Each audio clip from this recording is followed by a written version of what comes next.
गणाधिपतये गणाध्यक्षाय धीमहि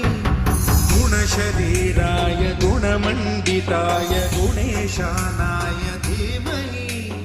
गुणातीताय गुणाधीशाय गुणप्रविष्टाय धीमहि एकदन्ताय वक्रतुण्डाय गौरीतनयाय धीमहि गजेशानाय भालचन्द्राय श्रीगणेशाय